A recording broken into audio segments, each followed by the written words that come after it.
Jeder Beitrag, den ihr hier liefert, ist gleich wichtig.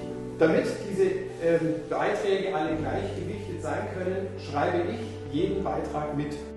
So führt Robert Paglepper in die erste Runde beim Bürgerrat ein.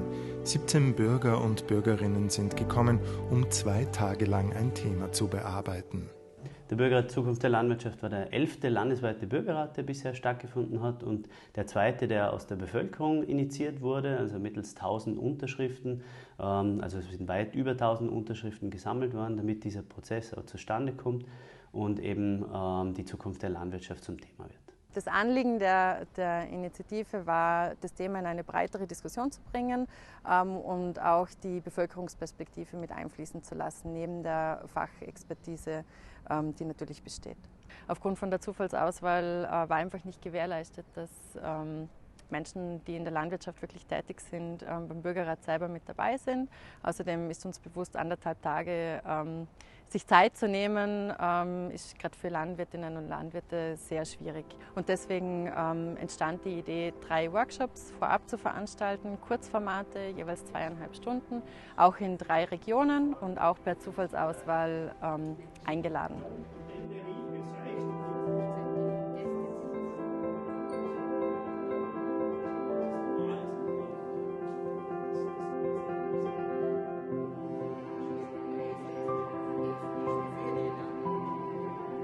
Es ist spannend, dass die Bevölkerung, aus der Bevölkerungssicht einerseits sagt, wir müssen das Bild der Landwirte stärken, also das stimmt einfach nicht mehr, das stimmt also man weiß einfach viel zu wenig über die Landwirtschaft, und gleichzeitig sagen Landwirtinnen und Landwirte, sie fühlen sich auch nicht verstanden von der Bevölkerung. Das heißt, also für uns liegt da irgendwie so der Schlüssel drin, okay, da müssen irgendwie Räume entstehen, um diesen Austausch wieder zu ermöglichen.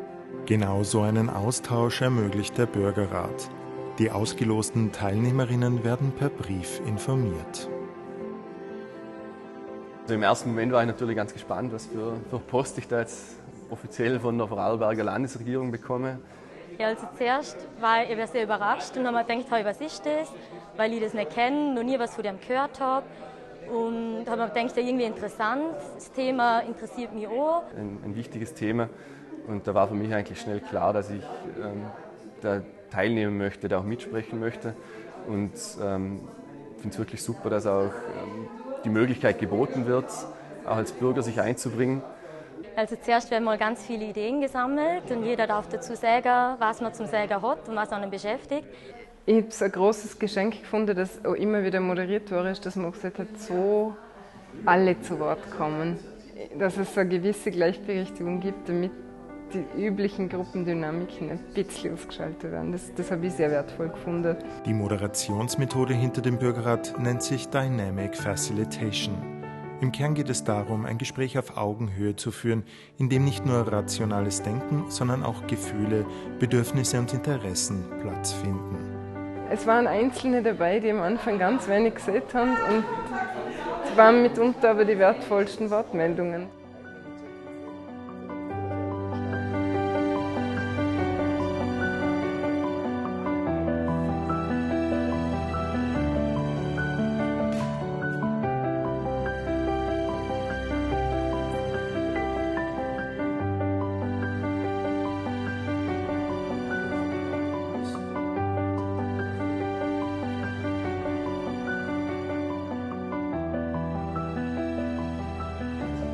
Ich habe das Gefühl, dass sich ein Raum eröffnet hat für genau die ganzen Teilnehmer, dass jeder seine persönliche Meinung mal einbringen darf, und es darf alles auf den Tisch. Man bekommt verschiedene Inputs und hat die Möglichkeit, über das Neue, das man gerade gehört hat, nachzudenken.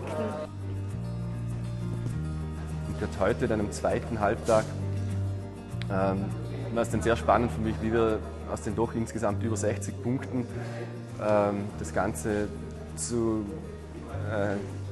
7 Hauptthemen sogar heruntergebrochen haben, mit denen alle 17 Leute eigentlich gut leben konnten, wo alle damit einverstanden sind.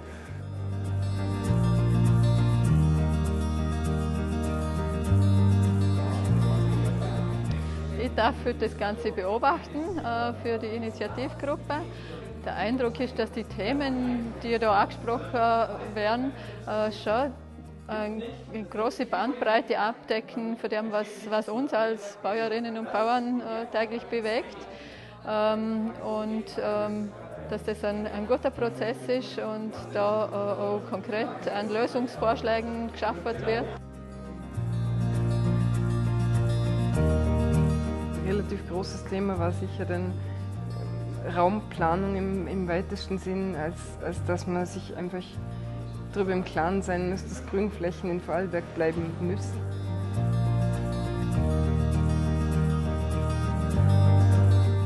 Das ganz große Thema war eigentlich das Image von Bauern, also dass das eigentlich ein Beruf ist, der sicher eine größere Plattform braucht, anders repräsentiert werden muss.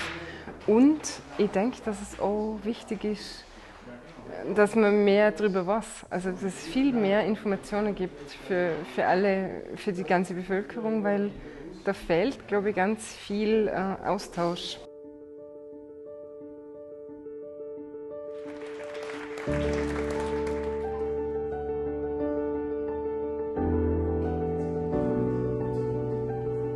Wenige Tage später präsentiert der Bürgerrat seine Ergebnisse der Öffentlichkeit im Zuge eines Bürgercafés.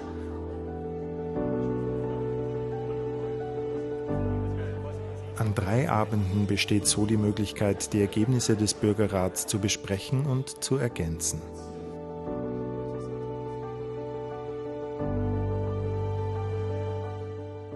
Nach dem Bürgercafé wird nun verdichtet und zusammengeführt. Nun liegt es an der Resonanzgruppe auszuloten, wie sich die Vorschläge umsetzen lassen. Also ich denke, es wurden sehr viele Themen angesprochen, die natürlich in der tagtäglichen auch politischen Diskussion präsent sind. Ich denke nur an Grund und Boden, ich denke an Lebensmittelkennzeichnung, auch an das Thema Klima. Aber umso wichtiger ist es, glaube ich, dass es gerade über diesen Bürgerdialog auch über das Politische hinaus eine Breite findet. Also was wir deutlich beobachten können, ist so, dass die Berührungsängste deutlich abnehmen von Seiten der politischen Entscheidungsträger auch, dass das als konstruktive Auseinandersetzung auch gesehen wird zu den Themen, die natürlich für die Politik Alltag bedeuten. Wir jetzt aber ein gutes Gelegenheitsfenster haben mit diesem Bürgerrat, dass ins neue Regierungsprogramm einige Punkte aufgenommen werden und auch in der weiteren Bearbeitung dann einiges aufgegriffen werden kann, was die Politik natürlich gerne tut, weil viele Argumente aus dem Bürgerrat für sie natürlich auch Rückenwind bedeuten.